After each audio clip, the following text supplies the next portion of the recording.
Hello friends, I am Roshni. Welcome to this channel and this video. जैसे कि आपने इस वीडियो का थंबनेल देखा है कि in this video we will talk about the IELTS. Before we start this video, I think we should complete the main point which we will discuss in this video. So the first one is what is the history of IELTS. Second one, what is IELTS and what is the full form of IELTS. Third one is what is the format of exam in IELTS, and the last one is about IELTS band score and result. इनके बारे में हम इस video में detail में बात करेंगे. So don't forget to watch this video till the end. So I think we should start this video. Hello. So the first question is what is the history of IELTS. हम इस question को discuss करने से पहले मैं आपको ये बताना चाहूँगी कि आइल्स की राइट प्रोनाउंसिएशन क्या है. बहुत ज़्यादा लोग हैं जिनको ये नहीं पता. मुझे पता है कि काफ़ी हद तक लोगों को पता है कि आइल्स की राइट प्रोनाउंसिएशन क्या है, बट बहुत ज़्यादा लोग हैं जो आइल्स की राइट प्रोनाउंसिएशन नहीं जानते. जैसे कि आइल्स की राइट प्रोनाउंसिएशन होती है आइल्स, बट बहुत ही ज़्यादा लोग इसको आइलेट्स बोलते हैं, जो कि इसकी राइट प्रोनाउंसिएशन नहीं है. तो मुझे लगता है कि पहले आपको इस सब्जेक्ट के बारे में जानने से पहले आपको ये पता होना चाहिए कि जो चीज़ आप करने वाले हो या जो करने चाहते हो या फिर आप कर रहे हो तो उसकी राइट प्रोनाउंसिएशन क्या है. तो इसकी राइट प्रोनाउंसिएशन आइल्स है. और आप ये अगर आपको ये चेक भी करना है तो आप ये गूगल पे जाकर चेक कर सकते हो या गूगल ट्रांसलेट पे जाकर ये चेक कर सकते हो कि आइल्स की राइट प्रोनाउंसिएशन क्या है. So I think we should move further in this video. So what is the history of IELTS. पहले मैं आपको ये रीड करके बता देती हूँ, उसके बाद मैं इसको आपको ट्रांसलेट कर दूँगी. The English language testing service, as IELTS was then known, was launched in 1980 by Cambridge English Language Assessment and the British Council. So IELTS सबसे पहले लॉन्च हुआ था 1980 में. दो पार्टनर्स ने ये स्टार्ट किया था, Cambridge English language assessment and the second one is the British council. जब ये टेस्ट स्टार्ट हुआ था तब इसका नाम था the English language testing service. During the 1980s, test taker number were low as compare to 21st century. 1980s में बहुत कम लोग इस एग्ज़ाम को देते थे, बट 21st सेंचुरी में बहुत ज़्यादा लोग इस एग्ज़ाम को देते हैं. तो उसके बाद क्या हुआ, there were practical difficulties administering the test. बहुत सारी प्रैक्टिकल डिफ़िकल्टीज़ फेस होने लगी इस एग्ज़ाम को कंडक्ट करने के लिए. As a result the IELTS revision project was set up to oversee the redesign of the test. तो इस टेस्ट को रीडिज़ाइन करने के लिए आइल्स रिवीजन प्रोजेक्ट को सेटअप किया गया. In order to have international participation in the redesign, the international development program of Australian universities and colleges, now known as IDP, as Australia joined Cambridge English Language Assessment and the British Council to form the International IELTS Partnership, which delivers the test to this day. उनको एक international participation चाहिए थी इस redesign में, तो वो international participation हुई IDP की. IDP एक इंटरनेशनल डेवलपमेंट प्रोग्राम है जो कि Australian universities and Australian colleges को रिप्रेजेंट करता है. तो उस IDP ने ज्वाइन किया कैम्ब्रिज इंग्लिश लैंग्वेज असेसमेंट को और द ब्रिटिश काउंसिल को. अब ये तीन पार्टनर्स हो गए थे आइल्स में, जो कि अभी तक हैं, और अभी तक जो टेस्ट होता है उसमें ये तीनों ही एग्ज़ाम को कंडक्ट करते हैं. This international partnership was reflected in the new name for the test, the International English Language Testing System. जो ये न्यू पार्टनरशिप हुई थी, इस पार्टनरशिप के कारण जो आइल्स का नाम है वो चेंज हुआ था, और इस पार्टनरशिप ने एक तरीके से काफ़ी चेंजेस लाए थे आइल्स में. और पार्टनरशिप ने रिफ्लेक्ट किया था आइल्स के नेम को. बाकी सब तो आइल्स का नेम सेम था, बट जो लास्ट एस है उसका मतलब पहले सर्विस होता था जब 1980s में आइल्स को लॉन्च किया गया था. अब ये पार्टनरशिप हुई थी, पार्टनरशिप के बाद आइल्स का नाम हो गया था. लास्ट में जो एस है उसका मतलब निकलता था सिस्टम. तो अब आइल्स का नाम था the international English language testing system. ये सब था आइल्स की हिस्ट्री के बारे में, जो कि मैंने आपको शॉर्ट में बताया. But here I want to clear all of you that आपको कोई भी एग्ज़ाम में या फिर कोई भी एग्जामिनर आज के हिस्ट्री के बारे में नहीं पूछेगा। ये सब आपकी जनरल नॉलेज के लिए था। So the next question is what is the IELTS. IELTS is an international test of English language proficiency for non native English language speakers. IELTS का एग्ज़ाम होता है, वो इंटरनेशनल टेस्ट है जिसमें कि इंग्लिश लैंग्वेज प्रोफेंसी को check किया जाता है। ये टेस्ट स्पेशली उन देश के लोगों के लिए है जिनकी मदर टंग इंग्लिश नहीं है। So the next question is what is the full form of IELTS? The full form of IELTS is the International English Language Testing System. Here I want to add some more information for you that IELTS is jointly managed by the British Council, IDP Education Australia and Cambridge Assessment English. अगर आप IELTS का exam देना चाहते हो तो IELTS का exam 2 module में available होता है। First one is IELTS academic and the second one is IELTS general training, जिसको आप शॉर्ट में GT बोलते हो।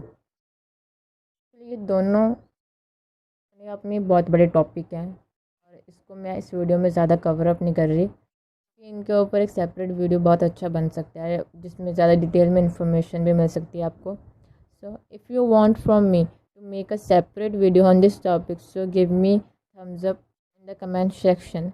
If I get maximum thumbs up on this topic, then I will definitely make a separate video on this topic. The next question is the format of exam. Four module in the exam. One is listening, second one is reading, third one is writing, fourth one is speaking. देखा होगा कि सारे लोग अलग अलग exam देते हैं, जैसे BA MA। उस एग्ज़ाम को लेने और देने का एक पर्पज़ होता है। जैसे हम एग्ज़ाम देते हैं कि हमें जॉब मिल जाए, अच्छे मार्क्स मिलेंगे तब हम जॉब के लिए अप्लाई कर दें और जॉब मिल जाए गवर्नमेंट। बट आपने कभी सोचा कि आज का एग्ज़ाम क्यों लिया जाता है? क्योंकि देने का हमें पता है ना हम क्यों एग्ज़ाम दे रहे हैं। सबका पर्पज़ ये नहीं है कि सेम होता है एग्ज़ाम देने का, सबका अलग अलग पर्पज़ होता है। जो आज का एग्ज़ाम है उसको लेने का पर्पज़ सिर्फ एक ही होता है, that they want to assess the English language proficiency of non native English speakers. अब हम बात करते हैं कि इस एग्ज़ाम के लिए क्या एलिजिबिलिटी चाहिए होती है। तो इस एग्ज़ाम के लिए कोई खास एलिजिबिलिटी नहीं चाहिए होती है, आप ये एग्ज़ाम दे सकते हो। बट आपके पास एक वैलिड पासपोर्ट होना ज़रूरी है आपकी कंट्री का, क्योंकि अगर आपके पास एक वैलिड पासपोर्ट नहीं है, आप एग्ज़ाम में बैठना तो बहुत दूर की बात है, आप उस एग्ज़ाम को इवन बुक भी नहीं करवा सकते ऑनलाइन।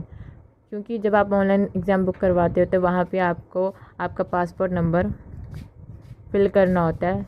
अगर आपके पास पासपोर्ट होगा तो आप वो कर सकते हो, तो आपके पास एक वैलिड पासपोर्ट होना ज़रूरी है। और आप ये एग्ज़ाम जितनी बार देना चाहो दे सकते हो, आपकी चॉइस है वो। बट ये exam up to 4 times a month and up to 48 times a year लिया जाता है। और इस एग्ज़ाम से जो आपको एग्ज़ाम देने के बाद आपको जो सर्टिफिकेट मिलता है वो सर्टिफिकेट 2 years तक वैलिड होता है, not more than that. And इसका मोड ऑफ एग्ज़ाम क्या होता है? इसका mode of exam computer and paper delivered test होता है। तो आप जिस तरीके से चाहे देना है वो आपकी चॉइस है, आप पे डिपेंड करता है। So the last question is about IELTS band score and result. First we talk about bands, then score and then result. In IELTS there is no pass or fail. जैसे हमारे India काफ़ी exam में होता है कि कुछ बच्चे पास हो जाते हैं कुछ फेल, ऐसा कुछ नहीं होता। Here you get only bands from 0 to 9, जैसे कि 0, 0.5, 1.0, 1.5, 2.0, 2.5, 3.0, 3.5, 4.0, 4.5, 5.0, 5.5, 6.0, 6.5, 7.0, 7.5, 8.0, 8.5, 9.0, or you can say 9. 0 for who did not attempt the test.